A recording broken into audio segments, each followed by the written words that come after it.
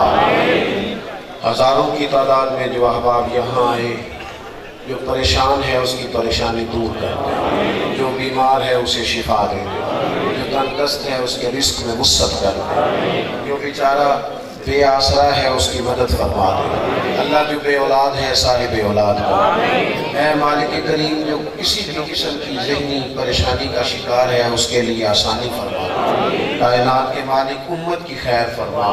آج 5 فروری کا دن گزرا ہے، اہل کشمیر پر اپنی رحمت فرما۔ اے اللہ شام، یمن، مصر، برما، فلسطین، جہاں جہاں مسلمان پریشان ہیں تو سب کی مدد فرما۔ میرے وطن عزیز پاکستان کی خیر فرما، اس کی سرحدوں کی حفاظت فرما، اس کے غریبوں کی حفاظت فرما، نونہالوں کی حفاظت فرما، بیماروں کو شفا دے دے، مقروضوں کو قرض سے رہا کر دے۔ حضرت صوفی صاحب اس کی قبر پہ اپنی رحمتوں کا نزول فرما دے، ان کے حق میں کرم، فضل اور رحمت والے فیصلے فرما دے۔ اللہ ہمیں سجدوں کا ذوق عطا فرما، عبادتوں کا شوق عطا فرما، تلاوتوں کی لذت عطا فرما، اپنی یاد نصیب فرما، اپنا فضل عطا فرما، اپنی رحمت عطا فرما، اپنے حبیب پاک علیہ السلام کی غلامی عطا فرما۔ اے اللہ حضور کے غلاموں اور گداؤں میں ہمارا شمار فرما، دنیا اور آخرت میں ہماری پردہ پوشی فرمانا، ہماری پردہ پوشی فرمانا۔ ہمارے ایک عزیز بھائی بابر سلیم صاحب کا انتقال ہوا ہے، مرحوم کی قبر کو روشن فرما دے، ان کے لواحقین کو صبر دے دے۔ اے اللہ ہم سب کا خاتمہ ایمان پہ فرما، قیامت کی ذلت اور رسوائی سے ہم سب کو محفوظ فرما۔ اللہم انا نسألک العفو والعافیۃ فی الدین والدنیا والآخرہ، رب اغفر وارحم وانت خیر الراحمین، وصلی اللہ تعالی علی حبیبہ سیدنا و مولانا محمد۔ السلام علیکم۔